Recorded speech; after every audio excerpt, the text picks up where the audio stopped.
Olá, sejam bem-vindos à série Vozes Responsáveis ao Vivo, uma iniciativa da Produzindo Certo. A gente recebe hoje o Márcio Stutman, ele é diretor para a América Latina do programa Partnerships for Forests, o P4F, que tem aí como objetivo estimular os negócios responsáveis e sustentáveis feitos em convivência aí do agronegócio com a preservação florestal. O Márcio vai nos contar aqui, seja bem-vindo, Márcio. Queria que você nos contasse o que é o P4F e como é que é a atuação do programa no Brasil e na América Latina. Obrigado, Márcio. Bom, obrigado pelo convite, é um prazer estar aqui com você, Luiz. O Partnership for Forests, o P4F, é um programa que nasceu no âmbito das negociações de mitigações de mudanças climáticas. É um programa financiado pelo governo britânico, que executa ações tanto na Ásia quanto na África, e desde 2018 também no Brasil, Colômbia e Peru, e que visa acelerar e incubar negócios rurais com capacidade de impacto positivo no uso do solo, e que tenham aí também a capacidade de alavancar recursos privados, né, mobilização de recursos privados. Ele tem uma teoria da mudança de que o setor privado tem um papel muito importante na preservação dos recursos naturais e promoção do desenvolvimento econômico sustentável. E ele busca, por meio da aceleração de negócios, canalizar um maior volume de recursos para essa agenda, gerar valor, ganhar dinheiro, gerando impacto ambiental e social positivo. Essa é a missão do programa. E ele atua ofertando assistência técnica para o desenvolvimento de negócios e recursos financeiros na promoção e aceleração desses negócios dentro de 4 áreas temáticas, que é produtos florestais não madeireiros, economia da recuperação florestal, deixar de ter a recuperação como ônus para o produtor e se tornar um potencial atrator de recursos, né? Tem interesse financeiro na agenda, promoção da expansão do cultivo da soja em áreas de abertas, em detrimento da expansão horizontal em áreas de floresta, e, por fim, a intensificação da pecuária com responsabilidade. 4 áreas temáticas que são muito relevantes na área rural aqui do Brasil. Você falou, então, América Latina, Ásia e África, basicamente, né? Qual é a participação aí da América Latina e do Brasil especificamente nesse pacote? São recursos que vêm para a América Latina de um determinado ministério britânico, é o Business, Energy and Industry Strategy, em oposição às outras regiões que são financiados pelo antigo DFID, são 2 departamentos. A gente conta com aproximadamente 30% dos recursos totais, a gente está falando aí no montante ao longo de 6 anos, 2018 até 2023, de cerca de 36 milhões de libras, um volume considerável, considerando a taxa atual, que é direcionado a esses 3 países, principalmente o Brasil, que conta aí com 60% a 75% da destinação dos recursos, seguido por Colômbia e Peru. A gente lançou os primeiros 2 projetos agora em 2020 apenas. No Brasil, então, vocês estão atuando há 2 anos, né? Eu queria que você me fizesse uma avaliação aí do que vocês imaginavam que seria esse trabalho quando iniciou-se e hoje, qual é a visão que vocês têm? Quer dizer, se a visão era real e se vocês já conseguem mensurar o impacto desse trabalho aqui no país. Positivo, a gente completa agora em janeiro de 2021 3 anos de execução, né?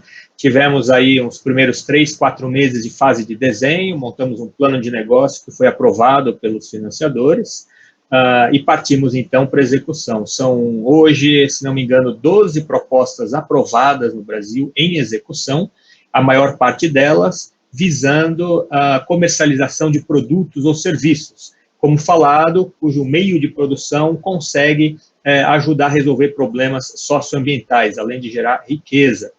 Aí há também programas que visam retirar barreiras setoriais para o aprimoramento do ambiente de negócios. A gente chama esses projetos de condições habilitantes. E, por fim, uma linha de aumentar a demanda de mercado, por produtos com essas capacidades, né? Demanda seja de compras públicas ou de políticas privadas.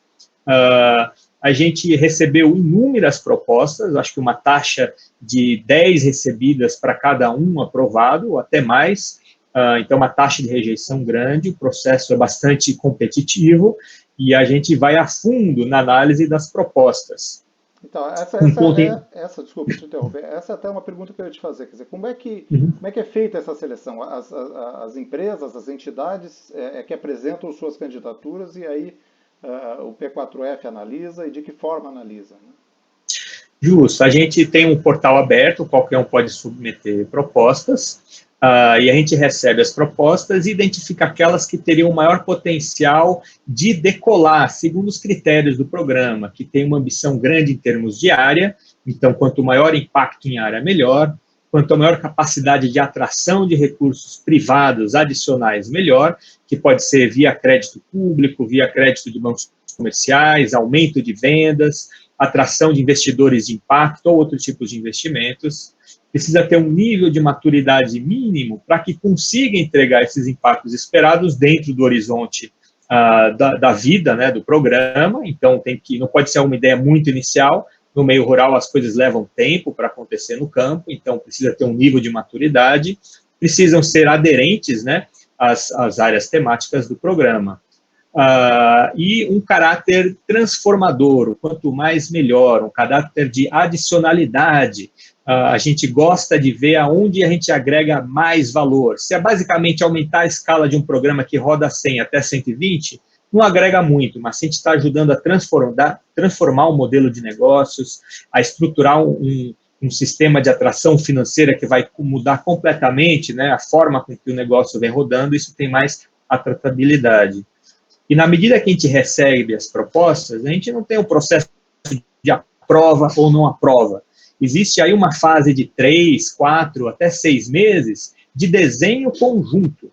Então, a assistência técnica que o programa oferta vai bastante nessa fase de desenho, de identificar quais são as barreiras, identificar quais são as alavancas possíveis, entender o mercado, quais são as necessidades de capacidade, de investimento de marketing, de sistemas tecnológicos e daí por diante. Então, a gente identifica na fase final as ideias mais aderentes com potencial de voar mais rápido e, a partir daí, uma fase intensa de desenho conjunto e aprimoração do modelo, aprimoração de uma intervenção conjunta. E aí segue para aprovação. A gente tem 4 comitês externos que fazem análise e aprovação dos projetos, um comitê de risco, um comitê de investimentos, um comitê de projetos, aí, finalmente, o próprio governo britânico. Então, a equipe que temos no Brasil, na Colômbia, somos 15 pessoas hoje, anda de mãos dadas com os proponentes e com uma análise bastante isenta final na aprovação das ideias desenvolvidas. E esse grupo aí de projetos que estão sendo tocados, a previsão de vocês é ampliar esse grupo? Vocês estão recebendo novas propostas? Ou hoje já está fechado e é só o desenvolvimento aí desses projetos? E, enfim, imagino que deva ter um prazo para que eles sejam executados, né? A gente completa dia 30 de novembro de 2020 o segundo ciclo de investimento e vai entrar num terceiro e último a partir de dezembro. Janeiro, fevereiro, março, no máximo abril, maio de 2021, a gente espera ter o terceiro e último ciclo completo. Então, a partir agora do finalzinho do ano, a gente passa a entrar em contato com uma série de propostas que já nos buscaram e a receber novas e analisar novas ideias, para fazer uma priorização daquelas que poderiam fazer parte do portfólio. Então, ainda buscamos ideias, novamente um processo bastante competitivo, de quase 200 propostas recebidas. No Brasil, o portfólio foi composto por cerca de 12 propostas. E você tem ideia aí de quantas novas propostas podem ser agregadas aí? Vocês têm uma meta de quantas agregar nesse próximo ano? É relativamente variável, porque a gente pode separar, não precisa ser necessariamente no Brasil, a gente pode aportar na Colômbia e no Peru também, mas a estimativa é que no Brasil a gente tem entre 6 e novas propostas a serem incorporadas no portfólio. Muito bom. Me fala um pouquinho, assim, qual foi o aprendizado aí que vocês tiveram, você poderia dizer assim, alguns aprendizados, né, nesses 2 primeiros anos de atuação aqui no Brasil? O que deu mais certo? O que vocês acham que precisa ser melhorado até nessa busca aí por novos projetos ou nos projetos que estão em execução? Acho que um primeiro ponto é que a característica técnica do programa é extremamente necessária, é um ativo que o mercado está precisando muito. É um ativo que combina conhecimento no desenvolvimento de negócios com conhecimento da dinâmica do uso do solo, do ambiente rural. A gente recebeu muitas propostas, por exemplo, do setor privado, que compreendiam o ambiente de negócios, projeções financeiras, mas que o impacto socioambiental, principalmente da porteira para fora das propriedades, eram muito reduzidos. A gente conseguiu agregar muito valor num desenho de maior impacto, de maior retorno à sociedade, sem qualquer perdas no modelo financeiro. Por outro lado, uma série de propostas recebidas do terceiro setor, de ONGs, muito bem pensadas, com engajamento comunitário e social, com um desenho muito cuidadoso de impacto positivo ambiental, de monitoramento desse conjunto de impactos, e com frequência também que não paravam em pé do ponto de vista financeiro. Então, a gente identificou que tem um espaço muito grande de contribuição para o desenvolvimento do empreendedorismo rural de impacto no Brasil, na Colômbia e, mais recentemente, também no Peru. Um segundo ponto, de que existe recursos disponíveis, mas não acessíveis, em grande parte, para catalisar a agenda do empreendedorismo rural. Isso em função do balanço de risco e retorno ainda não ser atrativo o suficiente. Portanto, o primeiro ponto de aprimorar os modelos passa a destravar essa agenda de crédito, essa agenda de acesso a capital de uma forma mais estruturante.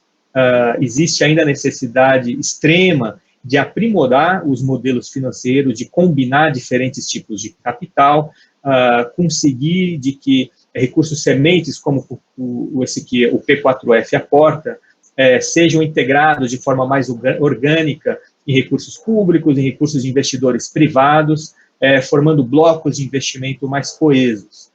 Mas na medida em que se cumpre sucesso no modelo, que se cumpre sucesso no modelo financeiro, o retorno é certo, o retorno é garantido. O mercado está demandando, não só interno como externo, então a perspectiva é muito promissora, ainda que a gente tenha certeza de que a gente está engatinhando ainda nessa agenda. O que a gente está vendo hoje de resultado é ainda as primeiras sementes de árvores aí que podem se tornar frondosas no horizonte um pouco mais dilatado. Você diria que uma dificuldade recorrente seria justamente a montagem aí de processos para obtenção desses créditos, a estruturação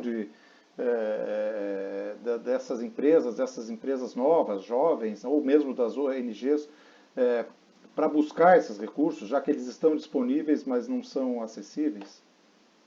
Certamente, é o que a gente fala que é o desafio do pipeline, né? Existem empresas, investidores declarando, eu vou investir tantos bilhões na Amazônia. Aonde vai investir? Me mostra qual é o teu pool de empresas, né? Por mais que existam inúmeros empreendimentos, a grande maioria carece de um aprimoramento, carece de uma redução de risco, demonstração de sucesso no chão, para conseguir acessar esse capital. Então, a função que o P4F tem cumprido de aumentar o pipeline de oportunidades, precisa continuar e ser expandido, porque isso vai viabilizar, no segundo momento, a entrada de maior capital. Então, o pipeline qualificado é certamente uma das áreas de gargalo que merece investimento, ainda que os investidores, quem está no chão, quem está com propostas, sintam que tem ideias fantásticas, e muitas delas são mesmos. Existe sim o refinamento necessário para acessar o capital, para que elas decolem no nível comercial, numa escala que a gente precisa, do ponto de vista de mudança transformacional no meio rural e de mudanças climáticas, né, de mitigação. A maior parte dos projetos aí que vocês apoiam estão localizados aqui no Brasil, principalmente, né, claro, no bioma amazônico e no Cerrado, né? E são biomas aí que tudo quando se fala em agronegócio dentro dessas áreas suscita aí polêmica, discussão, talvez por não uma compreensão muito clara de como pode ser feita essa convivência, né? Então eu queria que você nos falasse um pouquinho da observação de vocês em relação a isso, de como é que é possível essa convivência, se ela é possível, né? Aparentemente os projetos que vocês têm apoiado demonstram que sim, né? E de que forma se pode fortalecer esse discurso dessa convivência harmoniosa entre as duas partes, entre conservação e Perfeito. produção, né? Uhum.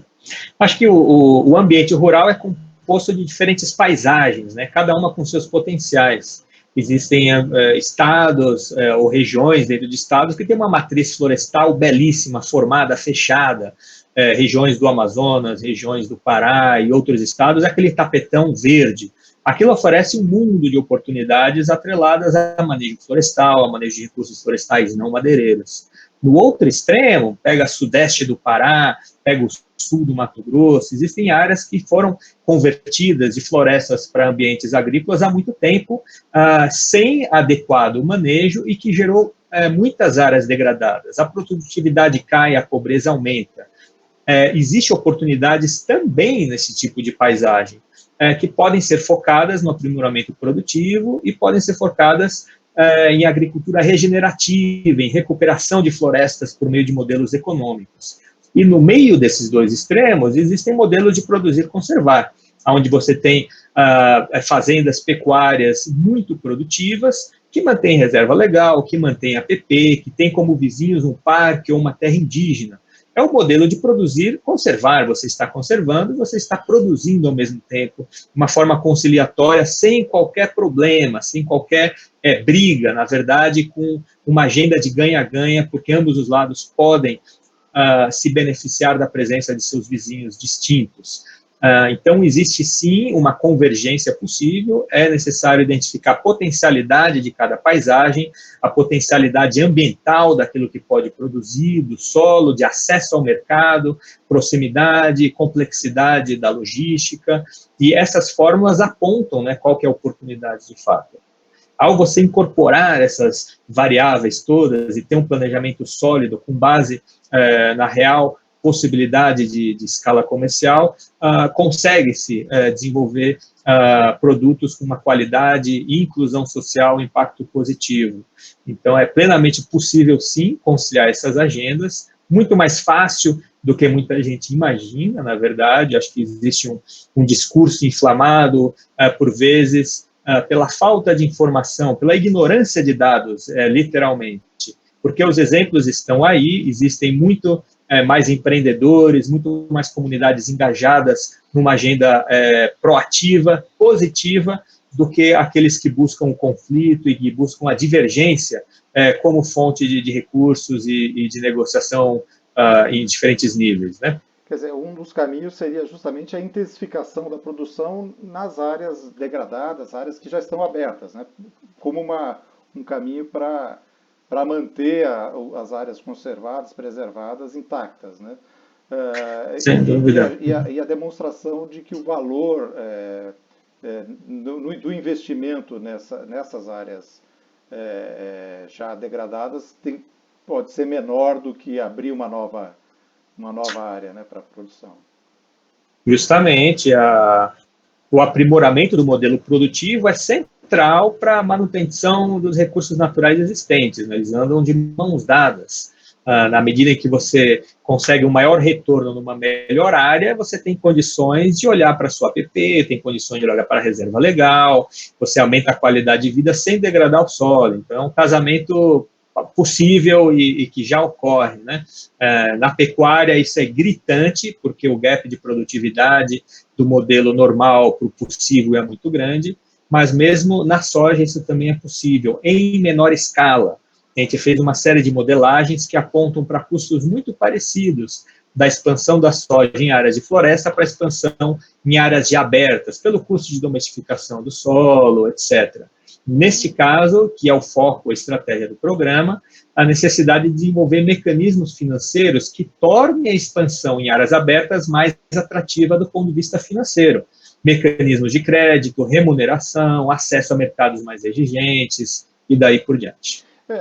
Vocês, até pela origem do capital do programa, né, que é britânico, que vem do governo britânico, Vocês enxergam, por exemplo, no consumidor europeu, seja ele corporativo, seja ele o consumidor final, uma disposição em premiar a produção responsável, em pagar mais por essa garantia de que o agricultor aqui no Brasil, o pecuarista, está cumprindo aí a legislação, as demandas socioambientais que são cobradas dele, seja do ponto de vista legal, seja do ponto de vista do consumidor? Olha, existe um mercado de nicho que é pequeno, que pagaria, mas eu não vejo que este mercado tem o tamanho suficiente para alterar o modelo produtivo. O que pode ter a força é o consumidor e o volume do consumo que está interessado em produto de qualidade. Isso é particularmente relevante no setor da carne, onde muitas vezes a gente pega uma carne que não tem uma qualidade que a gente gostaria, uma maciez, uma capa de gordura. E o aspecto bom é que as boas práticas produtivas, novamente, andam de mãos dadas com as boas práticas socioambientais. Ou seja, uma carne produzida segundo boas práticas vai ter, muito provavelmente, também uma qualidade maior. Então, é possível remunerar a boa performance ambiental por meio de um produto de maior qualidade. Ao mesmo tempo, mesmo que no caso da soja, você não tenha um consumidor hoje em volume com interesse em pagar mais por um produto premium, que seria livre de desmatamento, por exemplo, existem setores interessados em financiar esse tipo de produção. Pode ser por meio de emissão de títulos, podem ser por meio de acesso a capital mais barato. Você já identifica hoje um desinvestimento de algumas grandes gestoras de empresas que não têm compromissos altos ambientais e sociais. Na medida em que você garante uma transparência e demonstra que o teu produto cumpre um conjunto de critérios, por exemplo, desmatamento zero, o custo de capital para os intermediários se torna mais barato, é mais fácil acessar esse capital. E por meio desse tipo de arranjo, você consegue gerar retorno financeiro, não no preço do produto, mas no custo de sua produção, que acaba se tornando mais barato em arranjos de cadeia. Perfeito. Eu queria falar um pouquinho da relação aí do P4F com a Produzindo Certo, né? A Produzindo Certo é um dos projetos apoiados, né, pelo P4F aqui no Brasil. E eu gostaria que você me falasse um pouquinho do que levou o P4F a justamente escolher a Produzindo Certo, na época ainda Aliança da Terra, né, como elegível aí a esse investimento do programa. Não, foi um casamento muito fácil, o Produzindo Certo tem uma série de características que são muito aderentes ao programa. Tem um potencial de escalonamento grande pelo uso de plataformas digitais, tinha um relacionamento fantástico, tanto com produtores quanto com empresas, muito bem visto, uma preocupação e um cuidado ambiental por meio de roadmaps, né, planos técnicos de aprimoramento produtivo, de aprimoramento de performance ambiental, com demonstração de impacto em geografias, né, eles já atuavam enquanto sociedade civil em regiões onde se viu claramente, por meio de estudos, a adicionalidade ambiental, a adicionalidade produtiva, e estavam justamente no momento buscando transicionar o seu modelo de operação de sociedade civil para .com, para uma entidade privada, o que permitiria um maior alcance de escala. Então, a gente achou fantástica a proposta de valor do Produzindo Certo, fizemos um casamento que deu muito certo, apoiamos tanto o aprimoramento da plataforma digital, quanto uma estratégia de maior alcance do mercado por parte da empresa, e que oferece um serviço único, né? E você tem um conjunto de políticas variáveis de empresas, de governos, na escolha das suas compras de commodities, e, por outro lado, você tem produtores que estão em diferentes níveis, diferentes etapas da jornada de aprimoramento socioambiental e produtivo. E a plataforma consegue fazer esse casamento. Quem está em qual estágio desta jornada de aprimoramento que se cadastraria, que teria aí potencial para entrar em quais mercados, em quais empresas. Então, consegue fazer essa relação gerando um ganha-ganha para o mercado consumidor, também para o mercado que está produzindo, no nosso caso, os produtores, agregando valor às duas pontas e necessitando de um determinado aprimoramento muito bem delimitado para ganhar maior escala e ofertar esse tipo de valor a um conjunto maior de clientes, né, tanto produtores quanto compradores de produção agrícola. Qual você diria que foi a grande contribuição do P4F nesse processo aí? É um processo um pouco incomum, né? A gente vê que era uma antiga ONG se transformando em empresa, né? Quer dizer, uma mudança de estado aí, jurídico, né? E permitindo aí novas possibilidades, né? Como é que foi a contribuição do P4F nesse processo? Eu acredito que era uma intenção que já existia na ONG, mas com um certo receio, porque é um risco, né? Você está mudando completamente o teu modelo, você sai de um mercado que, ainda que seguro, ele é restrito, né? Ele tem um certo alcance, e escalonando isso para uma escala comercial. Então, existe uma certa preocupação, né, por parte do empreendedor. Vou ou não vou? Está confortável aqui ou eu posso ganhar mais? Na medida em que chega um parceiro como o P4F, com recursos, com capacidade técnica, que consegue acelerar, analisar, a percepção de risco dos empreendedores, do produto certo, acaba reduzindo muito, né? Ele acha que o risco é muito menor e de fato porque ele tem um parceiro que tem um olhar externo, que oferece, indicações, uma consultoria propriamente dita, associada a capital, né, transformadora inicial. Então, isso reduz o risco tremendamente e aumenta muito as chances de sucesso, aumenta a confiança de que é um caminho viável, que é um caminho que vai resultar em ganhos, né, para a empresa e para os seus clientes. Então, acho que a gente agregou muito valor na redução de risco, de forma mais ampla, e, no específico, aprimoramento da plataforma tecnológica, aprimoramento do entendimento do mercado e formas de acessar os diferentes nichos, né, diferentes setores que o meio rural oferece para eles como base de clientes. Você imagina aí, a partir desse movimento, uma ampliação grande do impacto das ações da Produzindo Certo, que eram mais limitados, até geograficamente? Vocês imaginam que é uma expansão numérica e geográfica também desse negócio? Sem dúvida, uma expansão da base de dados por meio de inclusão de novas propriedades, por meio de inclusão de parceiros novos, né, produtores, uma expansão nas áreas onde já atuam, com mais áreas, mas também para novas geografias e para novos setores do agro. Tinha uma forte base, por exemplo, na soja, também com pecuária, mas já expandindo agora para cítrus, por exemplo, com novos clientes, expandido para outros setores no sul do Brasil.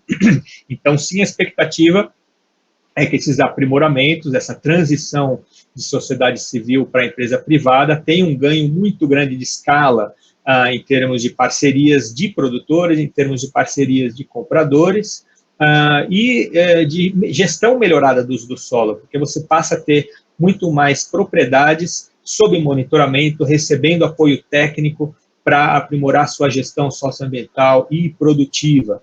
Por outro lado, os compradores passam a ter acesso a mais um mecanismo de compra sustentável, uma garantia de que estão comprando de acordo com suas políticas corporativas estabelecidas, que cada vez mais incorporam elementos de sustentabilidade e responsabilidade socioambiental. Muito bem.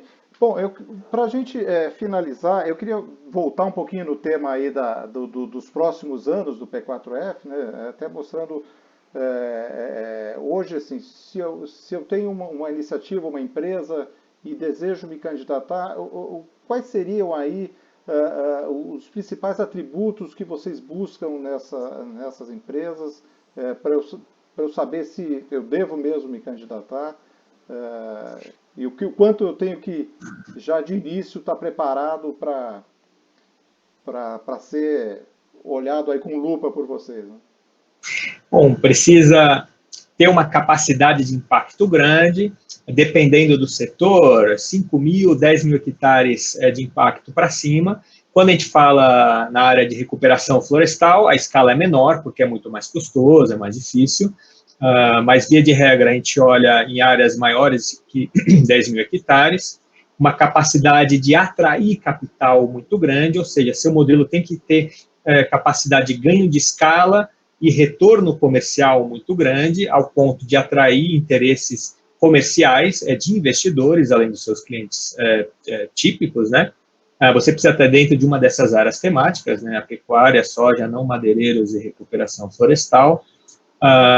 Tempo de impacto até meados de 2023. Então, infelizmente, a gente teve que recusar uma série de propostas interessantíssimas, mas que eram ainda muito imaturas comercialmente, que demandariam mais tempo de investimento para atingir o retorno. A gente tem um tempo para gerar esse impacto.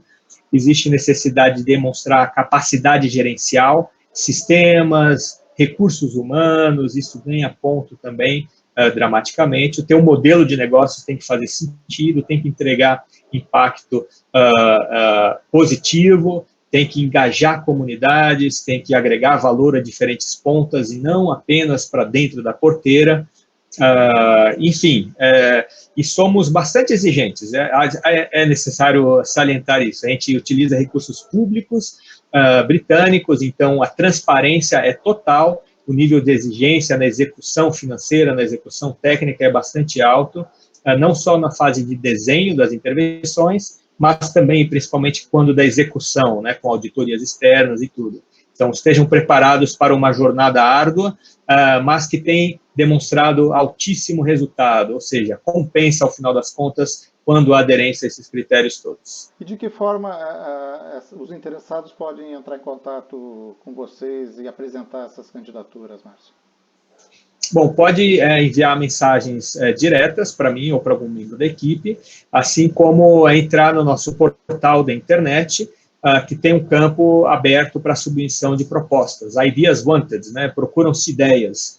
Aí você aterriza no formulário digital, são poucas perguntas, poucos campos, isso vai parar na nossa caixa, e a partir aí de meados de dezembro a gente vai estar recomeçando a triar o que chegou novo, além daquilo que já está aí no nosso radar de ideias potenciais para o começo do próximo ano. Muito bem, você vai encontrar os endereços da Partnerships for Forest, do P4F, no blog da Produzindo Certo, juntamente com esse conteúdo dessa nossa conversa. Márcio, eu te agradeço bastante por essa conversa, por contar um pouquinho aí do modelo da P4F, dessa relação com a Produzindo Certo, obviamente, na certeza de que iniciativas como essa trazem uma contribuição aí muito grande para o agronegócio responsável, né, que é o nosso propósito de difundir e de engajar cada vez mais produtores, empresas e consumidores nessa ideia. Muito obrigado, Márcio. Muito obrigado a você, ficamos à disposição e um grande abraço a todos.